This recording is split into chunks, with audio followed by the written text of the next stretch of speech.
эрт цагт анчин өвгөн эмгэн охины хамт гурвуулх амьдардаг байжээ. Охин нь ханиа хариулж өдөөхээр их уйддаг байж гин. Нэгэн өдөр охин ханиа хариулаад явж байтал нэг хүн ирж охиноос айлгүй эрхлэн наадаж байгаад явжээ.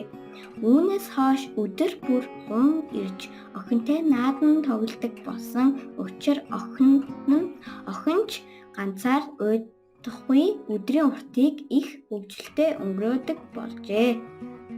Охин ингэж хунтай эрхлэн тоглодгоо аав ээжтэй хэлж аавда хүн харагдвал битгий айлгаарай гэж дотножлон захиж гин. Ингэж хүн охин хоёр хээрийн хонины бичээрт эрхлэн тоглосоор бие биедээ ижилсэн дасаж гин. Хүн нэгэн өдөр хүний хэлээр чи битгий айгаарай, манай гэр тэр хадны агуйд байдаг юм.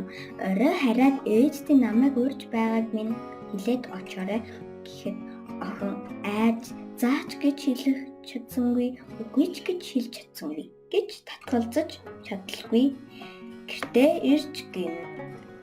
Ээжтэй энэ тухай хэлтэл ээж нь алах дайсан бол эрт муу юм хийх байсан.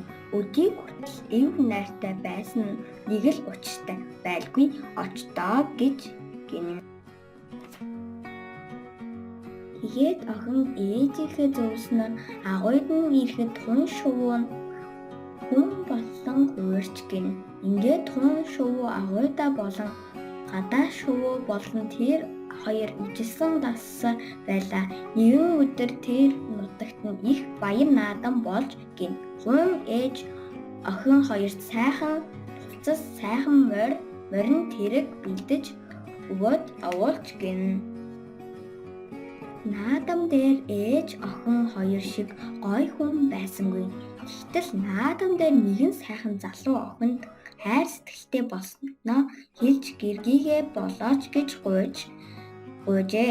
Охин үл зөвшөөрөн наадам үзэхээ болоод тун шуундаа ирж би шувууч гэсэн хантай тул гой сайхан хүн хэргүй гэж сэтгэлийн үгээ хэлэхэд хүн хайрт хүнийхээ чин сэтгэлийг үгийг сонсоод маш их баярлан хүн биедээ уурхад наадам дээр байсан өнөө сайхан залуу байж гин.